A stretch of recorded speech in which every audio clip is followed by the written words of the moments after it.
Pengertian HAM secara yuridis, hak asasi manusia bermakna sebagai seperangkat hak yang melekat pada hakikat dan keberadaan manusia sebagai makhluk Tuhan Yang Maha Esa dan merupakan anugerahnya yang wajib dihormati, dijunjung tinggi dan dilindungi oleh negara, hukum pemerintah dan setiap orang demi kehormatan dan perlindungan terhadap harkat dan martabat manusia.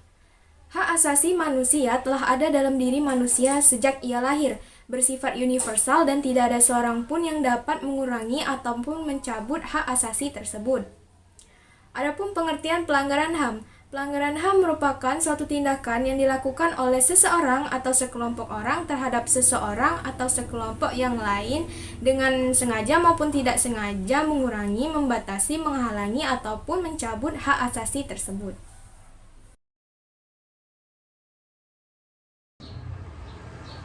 Definisi pengadilan HAM. Pengadilan HAM didefinisikan sebagai pengadilan khusus di bawah pengadilan umum yang berfungsi untuk memproses pelanggaran HAM baik ringan maupun berat. Dalam pengadilan HAM, ada dua jenis pelanggaran HAM, yaitu extraordinary crimes dan ordinary crimes. Extraordinary crimes yaitu suatu bentuk pelanggaran HAM berat yang bersifat merugikan dan kejahatan yang bersifat tidak biasa, seperti genosida dan war crime. Sedangkan ordinary crime adalah suatu bentuk pelanggaran HAM yang bersifat ringan dan umum seperti pemukulan. Untuk kasus extraordinary crime sendiri diadili dalam pengadilan HAM ad hoc dalam pasal 43 ayat 1 UU No 26 tahun 2000 menyebutkan bahwa pengadilan HAM ad hoc merupakan pengadilan yang memutus perkara pelanggaran HAM berat apa saja yang terjadi sebelum berlakunya UU nomor 26 tahun 2000. Salah satu bentuk pelanggaran HAM berat adalah genosida.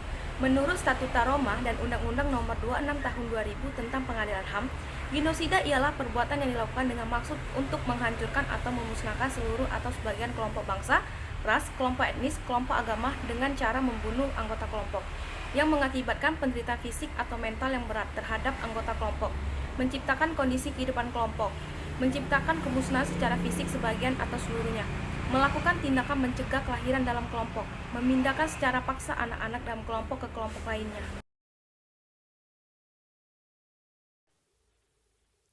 Kejahatan genosida sendiri sudah dianggap sebagai kejahatan luar biasa atau extraordinary crimes, di mana berdasarkan pasal 400 dan pasal 401R KUHP tahun 2015 bahwa orang ataupun kelompok yang melakukan kejahatan genosida dipidana dengan pidana mati atau pidana penjara seumur hidup, atau pidana penjara paling singkat 5 tahun dan paling lama 20 tahun.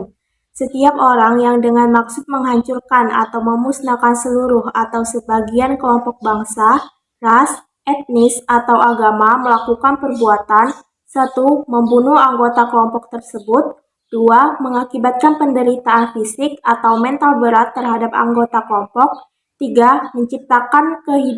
Menciptakan keadaan kehidupan yang bertujuan mengakibatkan kelompok tersebut musnah secara fisik, baik seluruh atau sebagiannya, 4. Memaksakan cara-cara yang bertujuan mencegah kelahiran di dalam kelompok tersebut, 5. Memindahkan secara paksa anak-anak dari kelompok tertentu ke kelompok lain.